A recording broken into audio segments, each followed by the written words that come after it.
Welcome to study ज्ञान। आज की वीडियो में हम बीए फर्स्ट सेमेस्टर के तीसरे चैप्टर के बारे में बात करेंगे। तीसरे चैप्टर का नाम है भारतीय संविधान की मूलभूत विशेषताएं। तो हमें पहले यह ज्ञात होना चाहिए कि जो भारत का संविधान है वो कैसे गठित हुआ था। भारतीय संविधान 1946 की कैबिनेट मिशन योजना के अंतर्गत गठित संविधान सभा द्वारा तैयार किया गया। आगे है, इस संविधान को बनाने में 2 वर्ष 11 महीने और 18 दिन का समय लगा तथा संविधान की सभा में कुल 167 बैठकें हुई थी।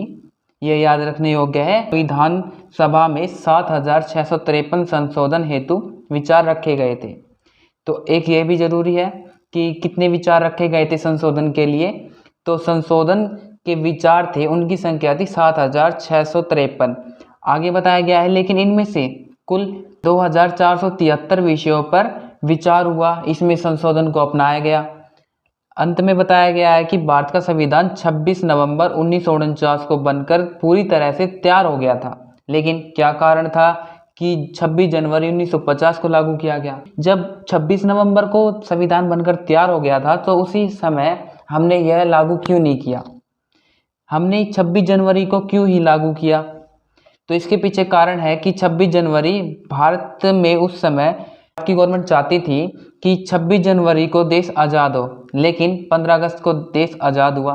तो यह 26 जनवरी को भी कुछ इम्पोर्टेंट देना चाहते थे। तो इसके लिए क्या किया उन्होंने? संविधान को इसमें लागू कर दिया, जिससे 26 जनवरी भी देश के लिए कुछ मायने रखे। मतलब लोगों के बीच में 26 जनवरी के भी कुछ मायने हो। अब बात करते हैं इसके पहले पॉइंट के बारे में। जो इसकी पहली विशेषता है, क्या है? लिखित है और विस्तृत है। यह प्रथाओं पर आधारित नहीं है, जैसे कि आप मान सकते हो ब्रिटेन में प्रथा पर आधारित संविधान है। इसमें हमने किस किस देशों से क्या ग्रहण किया था, इससे हमने दूसरी वीडियो में बात कर ली। अब बात करते हैं कि भारतीय संविधान लिखित है तो उसमें उसकी क्या क्या ज़रूरतें हैं, मतलब कि क्या क्या विशेषताएं हैं। पहले हम बात करते हैं भारतीय संविधान को कहाँ से लिया गया था। कुछ हिस्से तो अमेरिका, रूस, जापान, फ्रांस, साम्यवादी चीन एवं स्विट्जरलैंड से। ब्रिटेन भी ऐड किया जा सकता है क्योंकि हमने वहाँ से कानून की व्यवस्था को अपनाया था। आगे बताया गया है कि ये 26 जनवरी 1950 को लागू किया गया। भारतीय संविधान लिखित होने के साथ साथ अन्य देशों के संविधान के मुकाबले बहुत विस्तृत संविधान है, यानी व्याख्यात है, फैला हुआ है, इतना विशाल संविधान है। आगे बताया है हमारे संविधान में 395 अनुच्छेद, 12 अनुसूचियां है वर्तमान में। आगे है संविधान के लागू होने के बाद 2006 तक 94 संविधान संशोधन किए जा चुके हैं। आज वर्तमान में आप मानकर चलो तो 100 से अधिक संविधान के संशोधन किए जा चुके हैं। आपको पहली विशेषता पता चली कि क्या थी? लिखित है और सबसे विस्तृत है।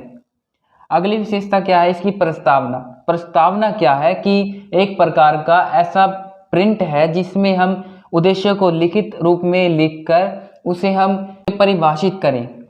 बताया गया है कि हमने जो संविधान था उसकी प्रस्तावना के बारे में, जिसमें भारत की संप्रभु सत्ता संपन्न समाजवाद धर्मनिरपेक्ष लोकतांत्रिक गणराज्य बनाने की बात की गई है। पहला क्या है कि अपनी सीमाओं के अंतर्गत भारत की सत्ता सर्वोच्च है, वहाँ कोई भी विदेशी आदमी या देश उसमें दखल अंदाजी नहीं कर सकता। आगे बताया गया है कि यह सभी लोग पालन करते हैं। इसका किस प्रकार पालन करते हैं? नियम कायदे बनाए गए, उसमें लोग रहकर उसका पालन करते हैं। दूसरा है प्रस्तावना में धर्मनिरपेक्ष शब्द को जोड़ा गया। सभी धर्म बराबर होंगे और नागरिक अपनी इच्छा के अनुसार कोई भी धर्म अपना सकता है या अपने धर्म का प्रचार कर सकता है, उसे पूर्ण रूप से आज़ादी है। तीसरा क्या था कि जो समाजवादी शब्द के भाव थे उसमें समाजवाद एवं आर्थिक ढांचे को स्पष्ट करता है। अगला है चौथा कि जो शासन होगा, शासन स्वयं जनता के द्वारा चलाया जाएगा। कैसे चलाया जाएगा? कि उसके द्वारा निर्वाचित सदस्य सीधा उसका संचालन करेंगे। प्रत्यक्ष या अप्रत्यक्ष रूप से हम जनता जो है चुनाव करके हम चुन के अपने प्रतिनिधि को उस पद पर बिठाएंगे जो हमारे लिए नियम कायदे बनाए। अगला है पांचवा कि राज्य अध्यक्ष जनता द्वारा प्रत्यक्ष या एक अप्रत्यक्ष रूप से निर्वाचित व्यक्तियों द्वारा चुना जाएगा। यहाँ राजा स्वयं स्थापित नहीं होता। जैसे कि आप मान सकते हो आपने देखा होगा कि राजा अपनी सत्ता को सर्वोच्च मानकर खुद स्थापित हो जाता है, ऐसा नहीं होगा। जो हमने राष्ट्र अध्यक्ष है उसका चयन कैसे होगा? हमने जो चुनाव करके अपने प्रतिनिधि को चुना, वह प्रतिनिधि अपने राष्ट्र अध्यक्ष को चुनेंगे जिससे वह उसके अंतर्गत काम कर सके। ऐसा नहीं है कि यार राज्य जो है, या राज्य मतलब कि राष्ट्र राज्य राजा के अधीन हो। यहाँ राजा के अधीन नहीं है, सभी में अपनी अपनी शक्ति निहित है, सभी में अपनी शक्तियों को बांटा गया है, जो कोई किसी से कम नहीं है और कोई किसी से ज्यादा नहीं है। लेकिन प्रधानमंत्री सर्वोच्च शक्ति पर आश्रित है। आगे बात करते हैं, तीसरी विशेषता क्या थी कि जनता का अपना संविधान। लेकिन इसमें कुछ आप मान सकते हो दोष है। क्यों? कि 1935 का जो भारत सरकार अधिनियम था, यह कब बना था? 1935 में। तो अंग्रेजों का टाइम होगा, अंग्रेजों का टाइम था, तो उसमें वोट डालने का अधिकार किसका था? सीधे सीधे रूप से किसका? अमीर जनता का। वहां उस समय न वह गरीब व्यक्ति उसका वोट डालकर अपने प्रतिनिधि का चयन नहीं कर सकता, और न ही महिलाएं। तो उसमें कौन था? उसमें केवल और केवल अमीर तबके के व्यक्ति थे जो अपने प्रतिनिधि का चुनाव कर सकते थे। लेकिन आप देख सकते हो कि इसमें क्या बताया था कि जनता का अपना संविधान। जनता का कैसे संविधान होगा ये? जब अमीर ने इसे चयन किया था, एक वर्ग समूह ने इसे बनाया था। इसमें देखते हैं कि इसमें क्या लिखा है। भारत के संविधान की एक उल्लेखनीय विशेषता यह है कि जनता का अपना संविधान है। इसमें जनता ने स्वयं अपनी इच्छा से अपने ऊपर लागू किया है। हमारे संविधान में आयरलैंड के संविधान की तरह कोई ऐसा अनुच्छेद नहीं है जिससे यह स्पष्ट होता हो कि भारत का संविधान जनता ने स्वयं बनाया है। किंतु इस बात की भी पुष्टि संविधान की प्रस्तावना द्वारा हो जाती है कि क्या बताया गया था कि हम भारत के लोग, शुरू में बताया गया है, भारत को यानी भारत के लोग भारत को कैसा बनाना चाहेंगे वो प्रस्तावना में अंकित किया गया है।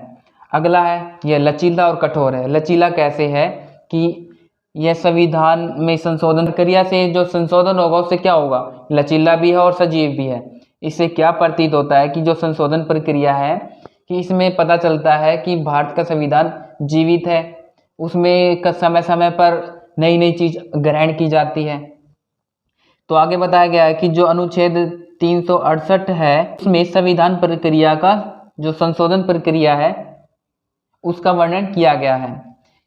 पहला बताया गया है कि संसद है वो संविधान के कुछ अनुच्छेदों में साधारण बहुमत से संशोधन कर सकती है। दूसरा है संसद कुछ अनुच्छेदों में विशेष बहुमत से संशोधन कर सकती है। तीसरा है कुछ अन्य अनुच्छेद में संशोधन हेतु संसद के विशेष बहुमत के साथ साथ आधे राज्य में विधानमंडल का अनुसमर्थन होना अनिवार्य है।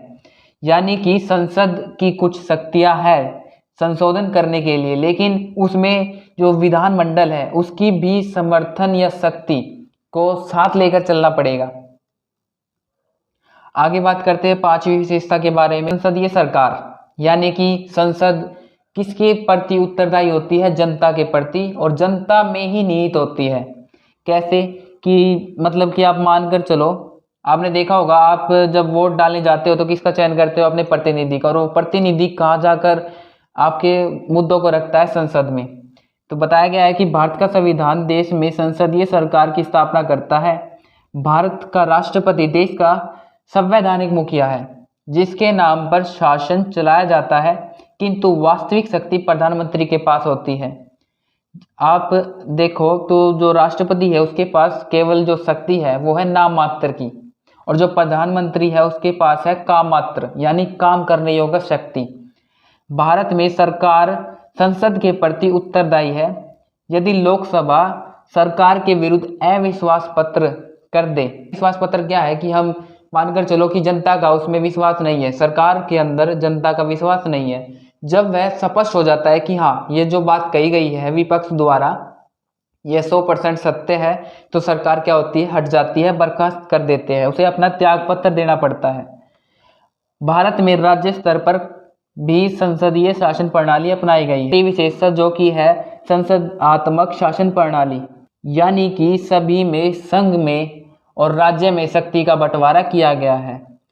भारत में 28 राज्य हैं और 9 केंद्र शासित प्रदेश है, वर्तमान में है ये।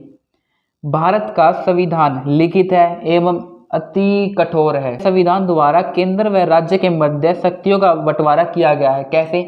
जो हमारी समवर्ती सूची, राज्य सूची और कौन सी, संघ सूची। इसमें क्या किया गया है कि जो संघ में जो संघ सूची है उसमें अलग विषय डालकर राज्य जो केंद्र सरकार है उसको शक्ति दी गई है कि वो इसके अंतर्गत अपनी शक्ति का पालन कर सकता है, कानून बना सकता है। अगली क्या थी?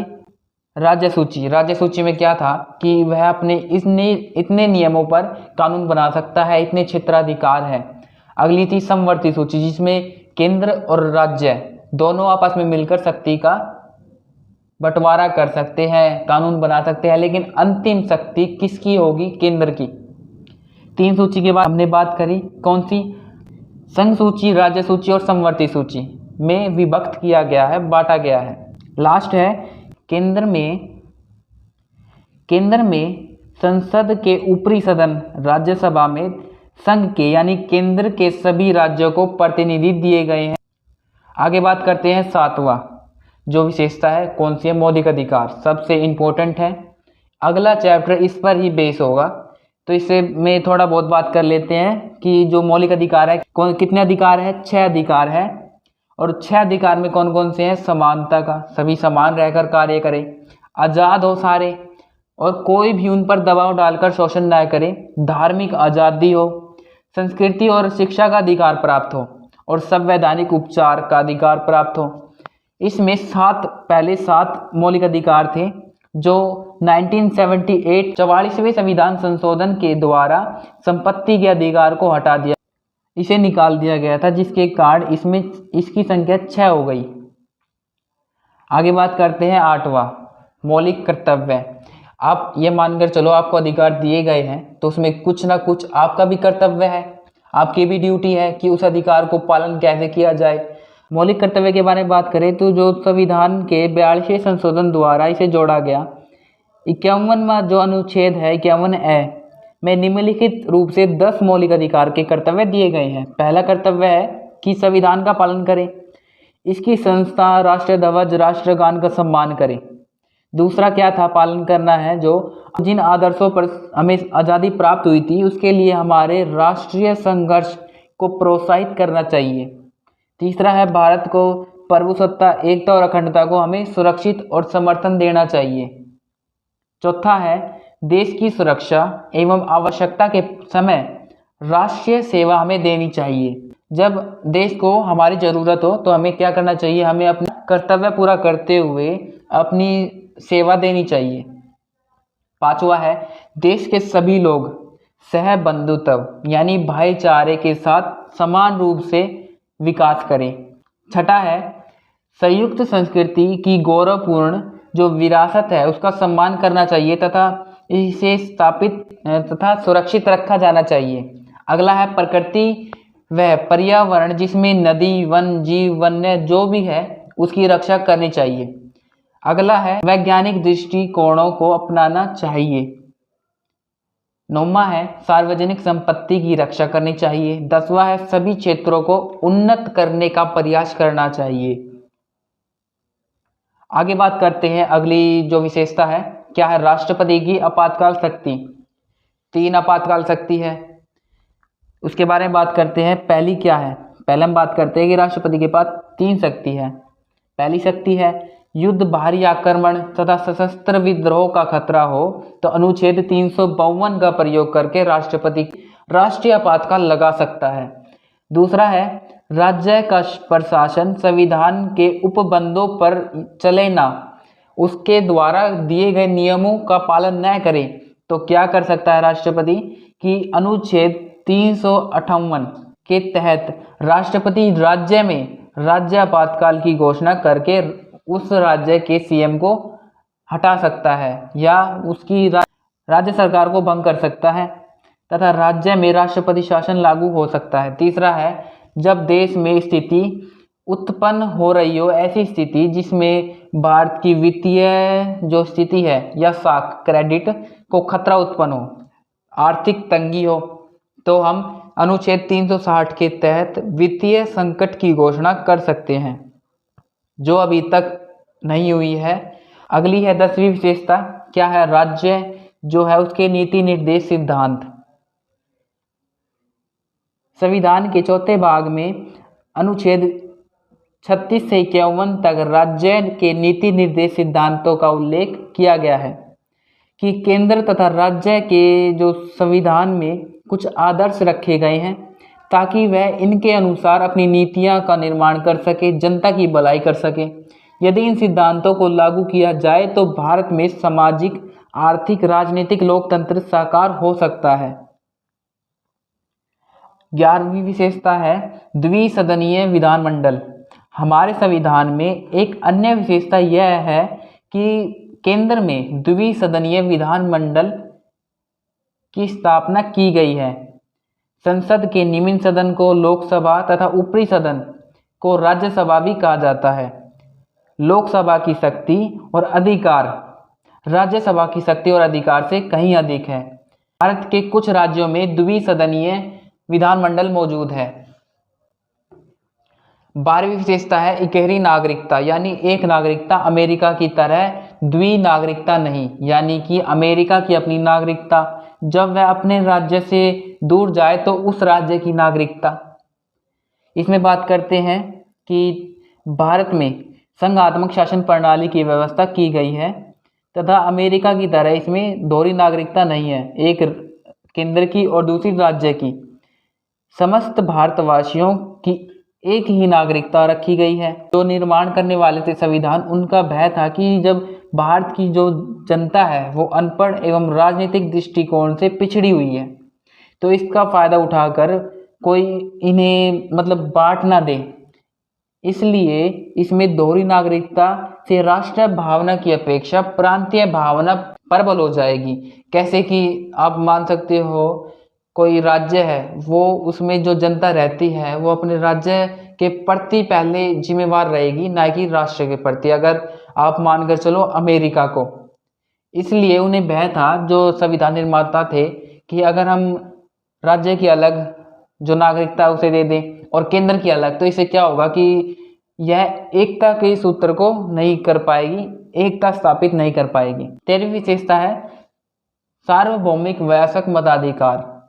दूसरे नंबर पर जरूरी, पहली कौन सी थी? मौलिक अधिकार। दूसरी है सार्वभौमिक वयस्क मताधिकार, जिसमें 18 वर्ष की आयु होते ही वोट डालने का अधिकार आपको प्राप्त हो जाता है। पहले अधिकार की कितनी आयु रखी गई थी? 21 वर्ष, जो कि 61वें संविधान संशोधन के द्वारा इसे हटा दिया गया और इसे घटाकर 18 वर्ष रख दिया गया। आगे बात करते हैं अगली विशेषता, विभिन्न स्रोतों से प्रेरित। कैसे? व्यवहारिक दृष्टिकोण को अपनाया हमने, जिसमें ब्रिटिश संविधान और भारतीय सरकार अधिनियम के अंतर्गत भारतीय संविधान पर अमेरिका, ऑस्ट्रेलिया, आयरलैंड, कनाडा, दक्षिण अमेरिका, दक्षिण अफ्रीका के संविधान का प्रभाव स्पष्ट रूप से देखा जा सकता है। हमारे संविधान को उधार लिए गए थैले के समान बताया गया है, लेकिन इसमें जो संविधान निर्माता थे उसकी सूझबूझ मानी जाएगी, क्योंकि उन्होंने विश्व के संविधान को जो सर्वोत्तम थे उन्हें हमने ग्रहण किया था, न कि फालतू फंड के कोई हमने चीज ग्रहण की अपने संविधान में जगह दी। अगली विशेषता है 15वीं, ग्रामीण व शहरी क्षेत्रों में शासन संस्थाओं की संवैधानिक विशेषता। 1992 में 2 महत्वपूर्ण संशोधन किए गए, जिसमें पहला 73वां संविधान जो संशोधन था उसके द्वारा ग्रामीण क्षेत्र में जो संस्था थी उसका निर्माण किया गया। कौन सी? पंचायती राज व्यवस्था। 74वां संविधान संशोधन, जिसमें शहरी स्थानीय शासन संस्था को संवैधानिक दर्जा दिया गया। इसके बाद स्थानीय जो शासन था संस्थाओं की शक्ति में काफी वृद्धि होती चली गई। अगली है 16वीं विशेषता, स्वतंत्रता, न्यायपालिका और न्यायिक पुनर्निरीक्षण। संविधान सारे देश के लिए एकीकृत न्याय व्यवस्था की स्थापना करता है। शिखर पर सर्वोच्च न्यायालय स्थित है, जिसका फैसला समस्त न्यायालय के मानने के लिए बाध्य है। आगे है भारत में सर्वोच्च न्यायालय संसद द्वारा बनाए गए कानूनों द्वारा जो कार्यपालिका द्वारा जारी किए गए आदर्शों की संवैधानिक जांच पड़ताल कर सकता है तथा इसमें उसे उस आधार पर रद्द कर सकता है कि यह संविधान का उल्लंघन कर रहे हैं। यानी सर्वोच्चता किसकी होगी? न्यायपालिका। कौन सी? सर्वोच्च न्यायपालिका की। अगला है विधि का शासन, यानी कानून का शासन होगा। हमने ब्रिटेन से अपनाया। क्या अपनाया था? कि ब्रिटेन की भांति विधि के शासन के दृष्टिकोण को अपनाया गया। इसका तात्पर्य कोई भी व्यक्ति कानून से ऊपर नहीं है और कानून की दृष्टि से सभी समान हैं। किसी भी व्यक्ति को कानून का उल्लंघन किए बिना दंड नहीं दिया जा सकता। अगली विशेषता है 18वीं, अनुसूचित जाति व अनुसूचित जनजाति के लिए विशेष प्रावधान। कौन सा? आरक्षण। संविधान में अनुसूचित जाति और अनुसूचित जनजाति के हितों की रक्षा या संरक्षण के लिए विशेष प्रावधान की व्यवस्था की गई है। संसद तथा राज्य विधानमंडलों में अनुसूचित जाति एवं अनुसूचित जनजाति के लिए कुछ स्थानों पर आरक्षण रखा गया है। इस सुविधा को 79वें संविधान संशोधन द्वारा 2010 तक और 95 जो संविधान संशोधन था उसे 2020 तक बढ़ा दिया गया। अगली है 19वीं विशेषता, विश्व शांति का समर्थन भारत ने हमेशा किया। यूएनएससी में भी भारत ने विश्व शांति के लिए प्रोत्साहन दिया। तो विश्व शांति के समर्थन के बारे में पढ़ते हैं। भारत के संविधान में अनुच्छेद 51 में विदेशी नीति के आधार पर वह सिद्धांतों का उल्लेख किया गया है। इस अनुच्छेद के तहत भारत अंतर्राष्ट्रीय शांति एवं सुरक्षा तथा राष्ट्र के मध्य न्यायपूर्ण व सम्मानपूर्ण संबंधों को बढ़ावा देगा। यानी कि विश्व शांति भारत स्थापित करेगा। आगे है लास्ट विशेषता, संयुक्त चुनाव प्रणाली। ब्रिटिश शासनकाल में 1909 में भारत सरकार अधिनियम द्वारा देश में संप्रदाय चुनाव को लागू किया गया। यानी धार्मिक आधार पर चुनाव लागू किया गया, प्रणाली को लागू किया गया। इसमें भारत के प्रमुख संप्रदायों को एक दूसरे के विरोधी बनाया गया। कैसे? कि मतलब आप मान सकते हो, एक पक्ष आपने चुनाव में हिंदू का खड़ा कर दिया, दूसरा पक्ष आपने मुस्लिम वोटर को खड़ा कर दिया, तो क्या होगा कि इसमें आपस में लड़ाई होगी और लड़ाई का फायदा किसे होगा? ब्रिटिश सरकार को। अंततः नए संविधान के अंतर्गत संप्रदाय चुनाव प्रणाली को समाप्त करके संयुक्त चुनाव प्रणाली को लागू किया गया। हमने जो जरूरी विशेषता थी उसका हमने इसमें बात कर ली है। आपको जो इसमें वीडियो में बताया गया है ये आपके पेपर में 100% जरूर आएगा। आप ये पढ़कर चले जाना और जो भी क्वेश्चन हो जो भी उसमें आप यह ऐड कर देना जो मैंने इस वीडियो में बताया, वो आपको इसमें पढ़ने के बाद इतना हो जाएगा कि आप उस क्वेश्चन को बना सको, उसके आंसर को बना सको। तो आज की वीडियो में बस इतना ही। यदि आपको वीडियो अच्छी लगी तो लाइक करें, दोस्तों के पास शेयर करें और यदि आप हमारे चैनल पर नए हो तो सब्सक्राइब करना ना भूलें। वीडियो देखने के लिए आपका धन्यवाद।